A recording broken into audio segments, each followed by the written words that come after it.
देश में जब भी किसी कॉर्पोरेट घराने का नाम विकास से जोड़ा जाता है तो उसके पीछे कई बार ऐसे सच छुपे होते हैं जिन्हें जानबूझकर दबा दिया जाता है। अडानी समूह, जो बीते कुछ सालों में सरकार के सबसे करीबी कॉर्पोरेट ताकतों में से एक बनकर उभरा है, अब लद्दाख के जमीनों तक पहुंच चुका है।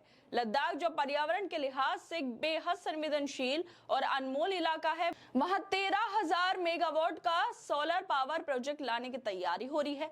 इस प्रोजेक्ट के लिए जमीनें कॉर्पोरेट को दी जा रही हैं और जिन लोगों की रोजी रोटी इन जमीनों से जुड़ी है उन्हें चुप कराया जा रहा है।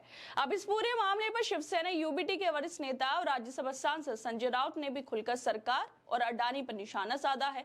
उन्होंने कहा है कि सोनम वांगचुक को इसलिए देशद्रोही कहा जा रहा है क्योंकि उन्होंने अडानी का विरोध किया है।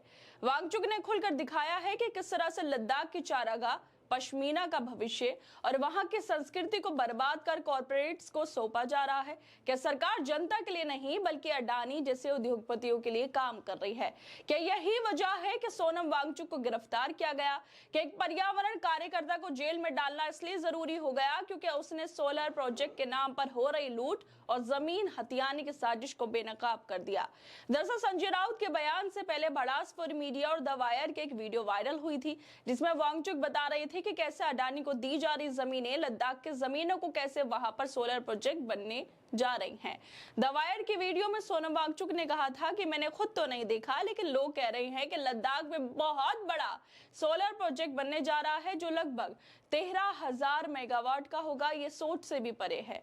लद्दाख जैसे क्षेत्र के लिए जहां 100 मेगावाट भी काफी होता है, वहां 13,000 मेगावाट का प्रोजेक्ट क्यों बनाया जा रहा है?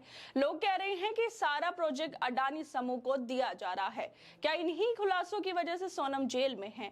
क्या कॉर्पोरेट घराने और अडानी बीजेपी के लिए इतने जरूरी हो गए हैं कि देश की शान बढ़ाने वाले, विदेशों में भारत के लिए सम्मान पुरस्कार जीतने वाले पर कार्रवाई हो रही है, वो भी इतने गंभीर आरोपों में? और इसी को लेकर अब शिवसेना यूबीटी के वरिष्ठ नेता और सांसद संजय राउत ने भी एक बयान दिया है। वो कहते हैं कि सोनम वांगचुक इसलिए देशद्रोही है क्योंकि वो अडानी द्रोही हैं। क्या अडानी के खिलाफ जाने वाली आवाजों को जेल में डाल दिया जाएगा? क्या देश की जनता अडानी के सामने कोई मायने नहीं रखती? जो अडानी की तारीफें करेगा उसे ऊंचा पद मिलेगा और जो हकीकत बताएगा वो जेल में जाएगा। कैसी तरह का भारत बनाना चाहती है बीजेपी? सोनम वांगचुक ने द वायर की वीडियो में साफ साफ कहा था कि सोलर प्रोजेक्ट जैसे बड़े बड़े सोलर प्रोजेक्ट्स की वजह से चारागाहें खत्म हो रही हैं। जो पारंपरिक खानाबदोश लोग हैं, जो बकरियां भेड़े पालते हैं, उनका जीवन, उनका पेशा, उनकी संस्कृति सब कुछ खतरे में है। उनकी पूरी जीवन शैली इन प्रोजेक्ट्स की वजह से खत्म हो जाएगी। इसके साथ ही लद्दाख का जो सबसे अनमोल उपहार है पश्मीना, वो भी खत्म हो जाएगा। दुनिया का सबसे बेहतरीन पश्मीना यहीं से आता है। इन सबको खत्म किया जा रहा है सिर्फ एक सोलर पावर प्रोजेक्ट के लिए। क्या इसी खुलासे की वजह से बीजेपी परेशान थी? क्या अडानी और कॉर्पोरेट घरानों पर खुलासे की वजह से ही बीजेपी परेशान हो जाती है?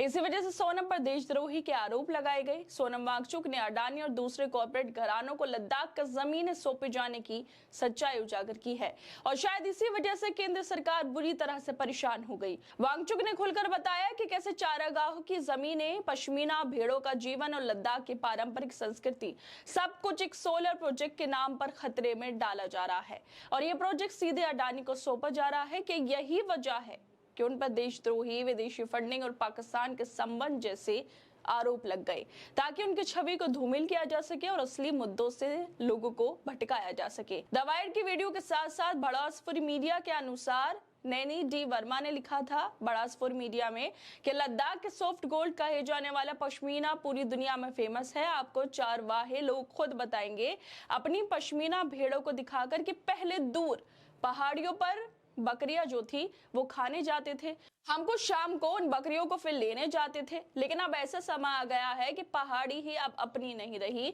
ये सब देखकर दुख होता है कि अपनी जमीन पर हक अब हमारा धीरे धीरे छिनता जा रहा है और किसी और का होता जा रहा है। हमारे हाथ में कुछ नहीं रह गया।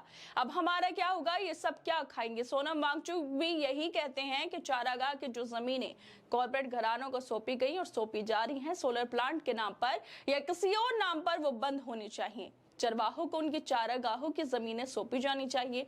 उन्होंने ये भी कहा था कि चारागाह की कुछ जमीनों पर चीन ने कब्जा कर लिया और जो बची हैं उन्हें कॉर्पोरेट को सौंपा जा रहा है। अब सवाल बार बार यही है कि जो सच्चाई बोलेगा उसे जेल में डाला जाएगा। सोनम वांगचुक पर तरह तरह के संगीन आरोप लगाए गए हैं। क्या ये सब इसलिए किया जा रहा है ताकि लोग डर जाएं और सरकार की सच्चाई सामने न आए? क्या अब सच्चाई बोलना ही सबसे बड़ा अपराध बन चुका है? सिर्फ सच्चाई बोलना नहीं बल्कि अडानी के खिलाफ बोलना अब बहुत बड़ा अपराध बन चुका है। खैर दोस्तों, आप लोगों को क्या लगता है इस वीडियो को लेकर? हमें अपनी राय जरूर दें और बाकी तमाम खबरों को देखने के लिए जुड़े रहिए हमारे साथ।